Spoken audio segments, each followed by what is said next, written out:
अथ 20वां अध्याय ज्ञान योग, कर्म योग और भक्ति योग। उद्धव जी ने कहा, हे कमल नयन श्री कृष्ण, आप सर्वशक्तिमान हैं, आपकी आज्ञा ही वेद है।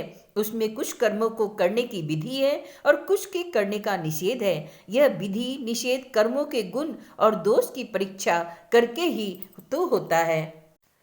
वर्णाश्रम भेद, प्रतिलोम, अनुलोम रूप वर्ण संकर कर्मों के उपयुक्त और अनुपयुक्त द्रव्य, देश, आयु और काल तथा स्वर्ण और नरक के भेदों का भी बोध भी वेदों में होता है। इसमें संदेह नहीं कि आपकी वाणी ही वेद है, परंतु उसमें विधि निषेध ही तो भरा पड़ा है।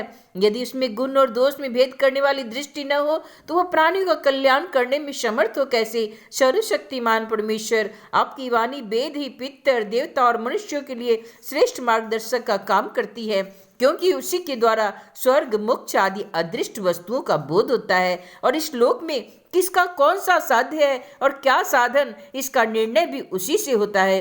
हे प्रभु, इसमें संदेह नहीं कि गुण और दोषों में भेद दृष्टि आपकी वाणी वेद के अनुसार है। किसी को अपनी कल्पना नहीं, परंतु प्रश्न यह है कि आपकी वाणी ही भेद का निषेध भी करती है।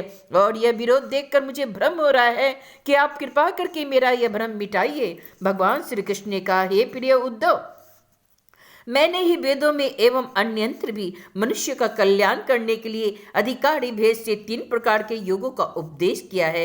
वे हैं ज्ञान, कर्म और भक्ति। मनुष्य के परम कल्याण के लिए इनके अतिरिक्त और कोई उपाय कहीं नहीं है। उद्धव जी, जो लोग कर्मों तथा उनके फलों से विरक्त हो गए हैं और उनका त्याग कर चुके हैं, वे ज्ञान योग के अधिकारी हैं। इसके विपरीत जिनके चित्त में कर्म और उनके फलों से वैराग्य नहीं हुआ है, उनमें दुख बुद्धि नहीं हुई है, वे सकाम व्यक्ति कर्म योग के अधिकारी हैं। जो पुरुष न तो अत्यंत विरक्त है और न ही अत्यंत आसक्त, वह किसी पूर्व जन्म के शुभ कर्म से सौभाग्यवश मेरी लीला कथा आदि में उसकी श्रद्धा हो गई है, वह भक्ति योग का अधिकारी है। उसे भक्ति योग के द्वारा ही सिद्धि मिल सकती है। कर्म के संबंध में जितने भी विधि निषेध है, उनके अनुसार तभी तक कर्म करना चाहिए जब तक कर्ममय जगत और उससे प्राप्त होने वाली स्वर्ग आदि सुखों से वैराग्य न हो, अथवा जब तक मेरी लीला कथा की श्रवण कीर्तन आदि में श्रद्धा न हो जाए। हे उद्धव, इस प्रकार अपने वर्ण और आश्रम के अनुकूल धर्म में स्थित रहकर यज्ञों के द्वारा बिना किसी आशा और कामना के मेरी आराधना करते रहे और निषिद्ध कर्मों से दूर रहकर केवल विहित कर्मों का ही आचरण करे, उसे स्वर्ग या नरक में नहीं जाना पड़ता। अपने धर्म में निष्ठा रखने वाले पुरुष इस शरीर में रहते रहते ही निषिद्ध कर्म का परित्याग कर देता है और रागादि मलों से भी मुक्त पवित्र हो जाता है। इसी से अनायास ही उसे आत्म साक्षात्कार रूप विशुद्ध तत्व ज्ञान अथवा दुचित होने पर भी मेरी भक्ति प्राप्त होती है।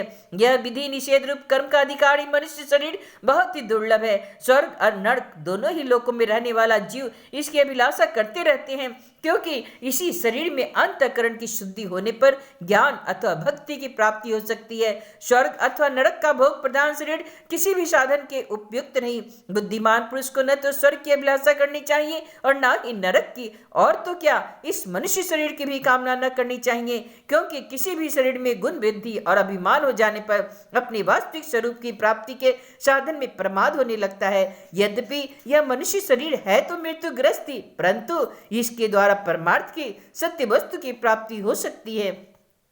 बुद्धिमान पुरुष को चाहिए कि यह बात जानकर मृत्यु होने के पूर्व ही सावधान होकर ऐसी साधना कर ले जिससे वह जन्म मृत्यु के चक्कर से सदा के लिए छूट जाए, मुक्त हो जाए। यह शरीर एक वृक्ष है, इसमें घोंसला बनाकर जीव पक्षी निवास करता है। इसी यमराज के दूत प्रतिक्षण काट रहे हैं। जैसे पक्षी कटते हुए वृक्ष को छोड़कर उड़ जाता है, वैसे ही अनासक्त जीव भी इस शरीर को छोड़कर मोक्ष का भागी बन जाता है, परंतु आसक्त जीव दुखी भोगता है। हे प्रिय उद्धव, ये दिन और रात क्षण क्षण में शरीर की आयु को छीन कर रहे हैं। यह जानकर जो भय से कांप उठता है, वह व्यक्ति इसमें आसक्ति छोड़कर परम तत्व का ज्ञान प्राप्त कर लेता है और फिर उसके जीवन मरण से निरपेक्ष होकर अपनी आत्मा में ही शांत हो जाता है। यह मनुष्य शरीर समस्त शुभ कर्मों की प्राप्ति का मूल है और अत्यंत दुर्लभ होने पर भी अनायास सुलभ हो जाता है। इस संसार सागर से पार जाने के लिए यह एक सुदृढ़ नौका है।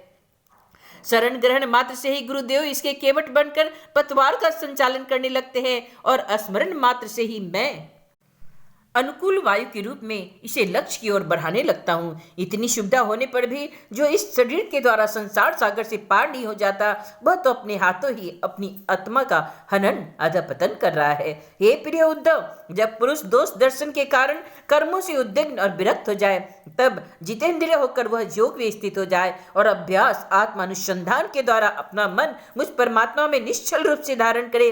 जब स्थिर कर ले मन सब जब स्थित करते समय मन चंचल होकर इधर उधर भटकने लगे, तब झटपट बड़ी सावधानी से उसे मनाकर, समझा बुझाकर, फुसलाकर अपने बस में कर ले। इंद्रियों और प्राणों को अपने बस में रखे और मन को एक क्षण के लिए भी स्वतंत्र न छोड़े।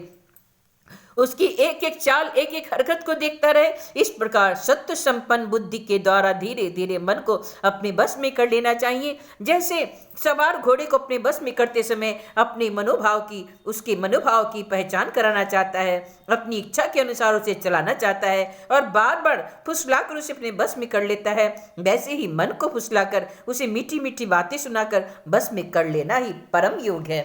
सांख्य शास्त्र में प्रकृति से लेकर शरीर पर्यंत सृष्टि का जो क्रम बतलाया गया है, उसके अनुसार सृष्टि चिंतन करना चाहिए और जिस क्रम से शरीर आदि का प्रकृति में लय बताया गया है, उस प्रकार लय चिंतन करना चाहिए। यह क्रम तब तक जारी रखना चाहिए जब तक मन शांत स्थिर न हो जाए। जो पुरुष संसार से विरक्त हो गया है और जिसे संसार के पदार्थों में दुख बुद्धि हो गई है, वह अपने गुरुजनों के उपदेश को भली भांति समझकर बार बार अपने स्वरूप के ही चिंतन में संलग्न रहता है। इस अभ्यास से वह बहुत शीघ्र ही अपना मन और उसकी चंचलता जो अनात्मा शरीर आदि में आत्मबुद्धि करने से हुई है, छोड़ देता है। यम, नियम, आसन, प्राणायाम, प्रत्याहार, धारणा, ध्यान, समाधि आदि योग मार्गों से वस्तु तत्व का निरीक्षण परीक्षण करने वाली आत्मविद्या से तथा मेरी प्रतिमा की उपासना से अर्थात कर्म योग, ज्ञान योग और भक्ति योग से मन का परमात्मा का चिंतन करने लगता है और कोई उपाय है भी नहीं। उद्धव जी, वैसे तो योगी कभी कोई निंदित कर्म नहीं करता, परंतु कभी कभी प्रमादवश कोई अपराध बन जाए तो योग के द्वारा उस पाप को जला डाले। कृत, चांद्रायण आदि दूसरे प्रायश्चित कभी न करे। अपने अपने अधिकार में जो निष्ठा है वही गुण कहा जाता है। इस गुण दोष और विधि निषेध के विधान से यही तात्पर्य निकलता है, किसी प्रकार विषय शक्ति का परित्याग हो जाए, क्योंकि कर्म तो जन्म से ही अशुद्ध है, अनर्थ के मूल है। शास्त्र का तात्पर्य उसका नियंत्रण नियम ही है। जहां तक हो सके प्रवृत्ति का संकोच ही करना चाहिए। जो साधक समस्त कर्मों से विरक्त हो गया हो, उनमें दुख बुद्धि रखता हो, ऐसे लीला कथा के प्रति श्रद्धालु हो और यह भी जानता हो कि सभी भोग और भोग वासनाएं दुख रूप है, किंतु इतना सब जानकर भी जो उनके परित्याग में समर्थ न हो, उसे चाहिए कि उन भोगों को तो भोग ले, परंतु उन्हें सच्चे हृदय से दुखजनक समझे और मन ही मन उनकी निंदा करे, उसे अपना दुर्भाग्य समझे। साथ ही इस दुविधा की स्थिति से छुटकारा पाने के लिए श्रद्धा, दृढ़ निश्चय और प्रेम से मेरा भजन करे। इस प्रकार मेरे बतलाए हुए भक्ति योग के द्वारा निरंतर मेरा भजन करने से मैं उस साधक के हृदय में आकर बैठ जाता हूँ और मेरे विराजमान होते ही उसके हृदय की सारी वासनाएं और संस्कारों के साथ नष्ट जाती है। इस तरह जब मुझे सर्वात्मा का साक्षात्कार हो जाता है, तब वह उसके हृदय की गांठ टूट जाती है, उसके सारे संशय छीन भिन्न हो जाता है और कर्म वासनाएं सर्वथा छीन हो जाती है। इसी में जो योगी मेरी भक्ति से युक्त और मेरे चिंतन में मग्न रहता है, उसके लिए ज्ञान अथवा वैराग्य की आवश्यकता नहीं होती। उसका कल्याण तो प्राय मेरी भक्ति के द्वारा ही हो जाता है। कर्म, तपस्या, ज्ञान, वैराग्य, योगाभ्यास, दान, धर्म और दूसरे कल्याण साधनों से जो कुछ स्वर्ग, अपवर्ग, मेरा परम धाम अथवा कोई भी वस्तु प्राप्त होती है, वह सब मेरा भक्त मेरे भक्ति योग के प्रभाव से ही यदि चाहे तो अनायास प्राप्त कर लेता है। मेरे अनन्य प्रेमी एवं धैर्यवान साधु भक्त स्वयं तो कुछ चाहते ही नहीं, यदि मैं उन्हें देना भी चाहता हूँ, देता भी हूँ, तो दूसरी वस्तु की तो बात क्या, वे तो केवल मोक्ष भी नहीं लेना चाहते। हे उद्धव जी, सबसे श्रेष्ठ महान निश्रेयस परम कल्याण तो निरपेक्षता का ही दूसरा नाम है। इसलिए जो निष्काम और निरपेक्ष होता है, उसी को मेरी भक्ति प्राप्त होती है। मेरे अनन्य प्रेमी भक्तों का और उन समदर्शी महात्माओं का जो बुद्धि से अतीत परम तत्व को प्राप्त हो चुके हैं, इन विधि और निषेध से होने वाले पुण्य और पाप से कोई संबंध ही नहीं होता। इस प्रकार जो लोग मेरे बतलाए हुए इन ज्ञान, भक्ति और कर्म मार्गों का आश्रय लेते हैं, वे मेरे परम कल्याण स्वरूप धाम को प्राप्त होते हैं, क्योंकि वे पर ब्रह्म तत्व को